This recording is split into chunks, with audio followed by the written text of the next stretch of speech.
இல்லை இவங்க என் நன்மைக்காக தான் செய்வாங்க, பேசாமல் நம்ம பண்ணிடலாம், பேசாமல் நம்ம செஞ்சிடலாம், பேசாமல் நம்ம கொடுத்துடலாம் அப்படின்னு ஒரு காலம் நீங்கள் நினைக்கக்கூடாது. நீங்கள் அவசரப்படுத்துகிறவர்களுக்கு சொல்ல வேண்டிய ஒரு வார்த்தை என்ன அப்படின்னு சொன்னால் நோ. ஆமேன் சொல்லுங்கள். எத்தனை பேர் ஆமோதிக்கிறீர்கள்?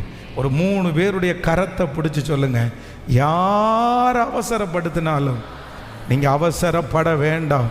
கர்த்தருடைய காரியம் அவசரமாய் அல்ல, ஆண்டவர் உங்களுக்கு பொறுமையாய் கர்த்தர் செய்வார்.